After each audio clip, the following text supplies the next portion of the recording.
Do you want more success, more growth, more results? Then it's time for the Boundless Success Accelerator from the Modern Observer Group. This isn't your average coaching program. It's where top performers come to dominate.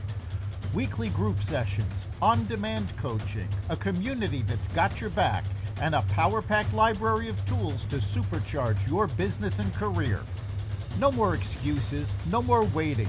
Get in, level up, and start building the life you've been dreaming about. Visit us at modernobserver.com/boundless success to join today.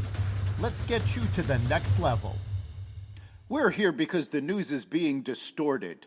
We're here because people are being inundated with misinformation on social media. We're here because people are being judged guilty until proven innocent. We are fighting back with facts. This is not a safe zone, so buckle up, Buttercup. This is the raw, naked truth.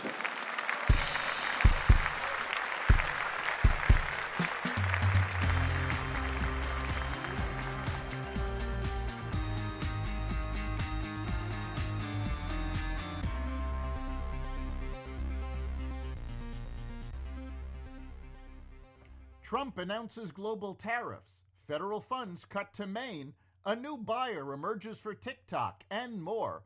Welcome to the Raw Naked Truth. I'm your host, Eric Lopkin, and here's the news you need to know.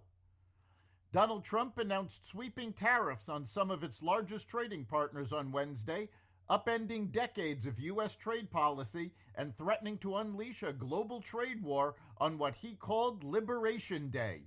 Trump said he will impose a 10% universal tariff on all imported foreign goods, in addition to reciprocal tariffs on a few dozen countries, charging additional duties onto countries that Trump claims have cheated America. The 10% universal tariff will go into effect on April 5th, while the reciprocal tariffs will begin on April 9th. This is one of the most important days, in my opinion, in American history, Trump said in a speech on the White House lawn. For decades, America had been looted, pillaged, and raped by its trading partners, he said. In many cases, the friend is worse than the foe. Holding up a chart with a list of countries and their tariff rates on U.S. goods, the president addressed some of the most significant new rates. Scheduled to kick in at midnight on April 9th, they include a 34% tariff on China. That's on top of Trump's previously announced 20% tariff, bringing the total to 54%. That's likely to have a big impact since the U.S. imported $439 billion worth of Chinese products last year. Japan's rate will be 24%, Vietnam's 46%, and the EU's 20%. Mexico and Canada, already hit with 25% tariffs with exemptions, won't be getting additional ones. The previously announced 25% tariff on all foreign cars also went into effect last night. Global response to the tariffs came quickly. China's Ministry of Commerce urged the U.S. to immediately cancel its unilateral tariff measures and vowed to take resolute countermeasures to safeguard its own rights and interests after President Trump unveiled the tariffs. Canadian Prime Minister Mark Carney vowed to fight the new round of tariffs and said he would turn to other international partners to get through the rocky times ahead. Acting German Economy Minister Robert Habeck said, "What I see that Donald Trump will buckle under pressure, that he corrects his announcements under pressure, but the logical consequence is that he then also needs to feel the pressure. And this pressure now needs to be unfolded from Germany, from Europe, in the alliance with other countries. And then we will see who is the stronger one in this arm wrestle." A judge on Wednesday dismissed the corruption indictment against New York City Mayor Eric Adams. U.S. District Judge Dale E. Ho of the Southern District of New York dismissed the case against Adams with prejudice, meaning it can't be brought back again.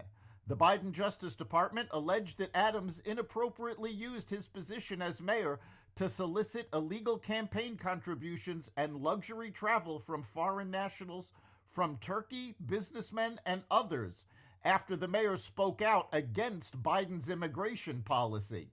The DOJ, now under President Donald Trump, urged the judge to drop the case, but Ho said last month he would take time to consider the motion.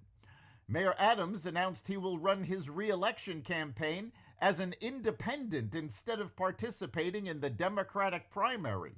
Adams told Politico that he wants to mount a real independent campaign, saying that the federal bribery charges, which have been dismissed, handcuffed him.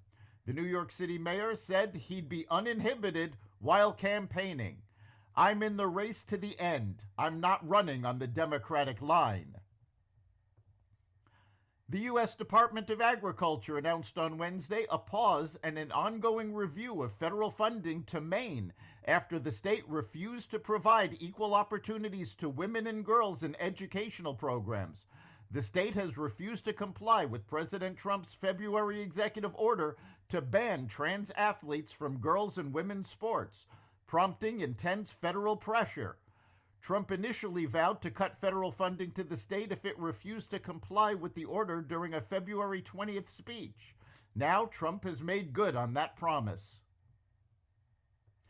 Amazon made a surprise last-minute bid to acquire Tik Tok ahead of the April 5th deadline set by the Trump administration for ByteDance to divest its U.S. operation or face a nationwide ban.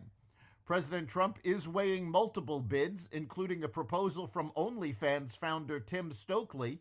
Stokely's new company, Zoop, has partnered with a cryptocurrency foundation to develop a monetization-focused model.